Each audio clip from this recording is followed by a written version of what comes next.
sauce. Got the presents on me, I can't ever take it off. That's why I came country boy stepping, yeah, I'm country boy stepping.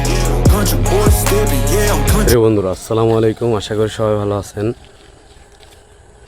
আজকে আমরা যাচ্ছি সোনার হরিণের খোঁজে। আমি আর আমার একটা ভাই, আমরা দুইজনে মিলে সোনার হরিণের খোঁজে যাচ্ছি। যেহেতু এটা আমার প্রথম ব্লগ, আজকে আমার এই চ্যানেলের সর্বপ্রথম ব্লগ আজকেই। তাই বন্ধুরা অবশ্যই আমার সাথে থাকবেন এবং আমার চ্যানেলটি সাবস্ক্রাইব করে আমাদের পাশেই থাকবেন। কী কারণে কোন জিনিসটিকে সোনার হরিণ বলা হয়েছে তা আপনারা এই ভিডিওর শেষে দেখতে পাবেন, তাই ভিডিওটি সম্পূর্ণ দেখার অনুরোধ রইল। বৃষ্টির কারণে প্রকৃতি যেন এক সবুজ অরণ্য হয়েছে, তাই আমরা গ্রামের প্রকৃতির মধ্যে দিয়ে এগিয়ে চলছি ভ্যানে করে মেন সড়কের দিকে। আপনারা যে ব্রিজটি দেখতে পাচ্ছেন এটি হচ্ছে একটি বেলি ব্রিজ। এই ব্রিজটি প্রায় 30 থেকে 35 বছর আগে স্থাপন করা হয়। ব্রিজটি দিয়ে এখনও যাত্রীবাহী বাস, ট্রাক, লোকজন এখনও পারাপার করে নির্দ্বিধায় নির্ভয়। কিন্তু বর্তমানে যে ব্রিজগুলো করা হয় তার অবস্থা কি তা তো আপনারা বন্ধুরা বুঝতে পারছেন। আমাদের এই সড়কটি দীর্ঘদিন ধরে মেরামত ও সংস্কার করা হচ্ছে। প্রায় 4-5 মাস ধরে কচ্ছপ গতিতে আমাদের এই সড়কের কাজ চলছে, কিন্তু দুর্ভোগের আমাদের কোনো শেষ নেই।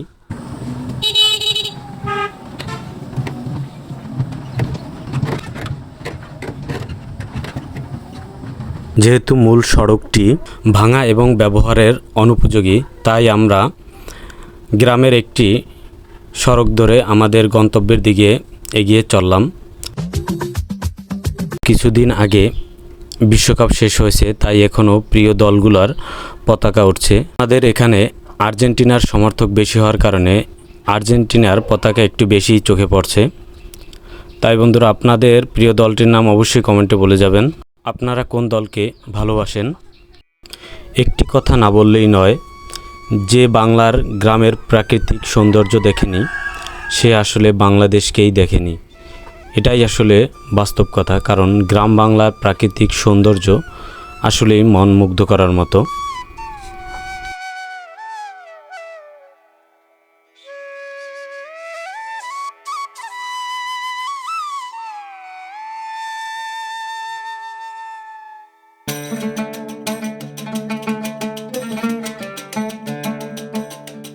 আপনারা যে স্থাপনাটি দেখতে পাচ্ছেন এটি হচ্ছে বাগেরহাট জেলার মোড়লগঞ্জ থানার বাস স্ট্যান্ড সংলগ্ন একটি আধুনিক মডেল মসজিদ, যার সৌন্দর্য সত্যি অভিভূত করবে আপনাদেরকে।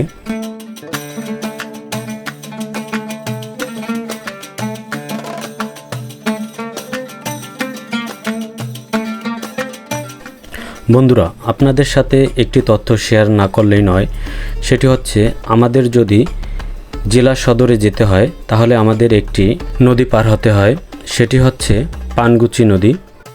নদীটি ছোট হলেও তার রূপ অনেক ভয়ঙ্কর, কারণ প্রায়ই এই নদীতে যাত্রীবাহী অনেক ট্রলার ডুবে অনেক লোক মারা গেছে।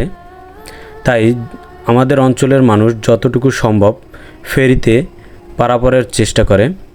আমরা স্থানে এসেই দেখি যে ফেরিটি ওপারে যাওয়ার জন্য প্রস্তুতি নিচ্ছে, তাই আমরা দেরি না করে গাড়ি ভাড়া মিটিয়ে দ্রুত গতিতে আমরা ফেরির উদ্দেশ্যে রওনা দিই।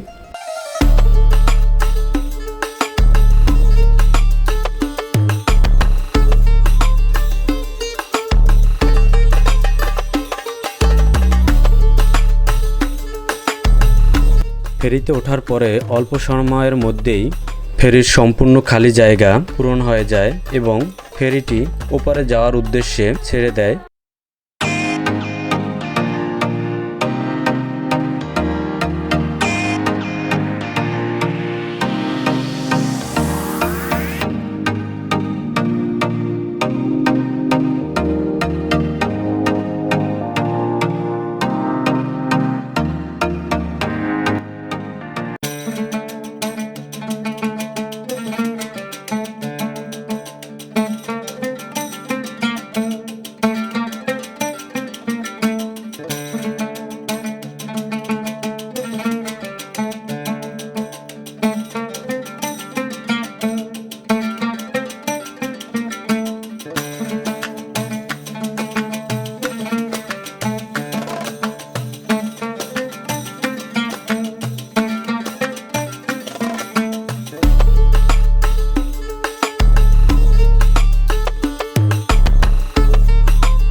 বন্ধুরা, আপনারা যে বর্তমানে যে স্থানটি দেখতে পাচ্ছেন, এটি একটি খুবই গুরুত্বপূর্ণ স্থান।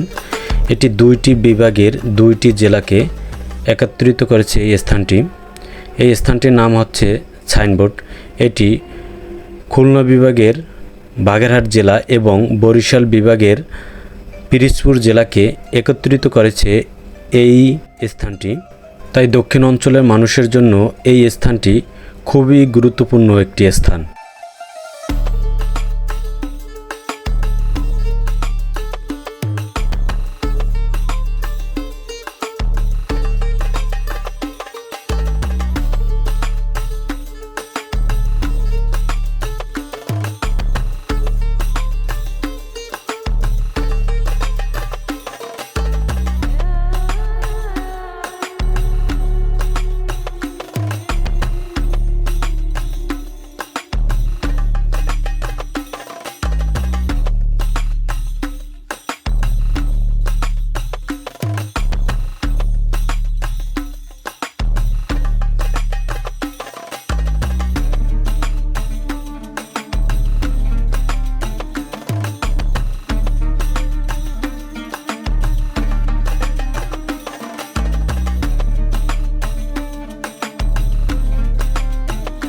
অবশেষে বন্ধুরা, অনেক জার্নির পরে আমরা পৌঁছে গেলাম আমাদের গন্তব্যস্থানে এবং কিছুক্ষণ সময় অপেক্ষা করার পরে আমরা আমাদের হাতে পেয়ে গেলাম সেই কাঙ্ক্ষিত মূল্যবান সোনার হরিণ বা পাসপোর্ট।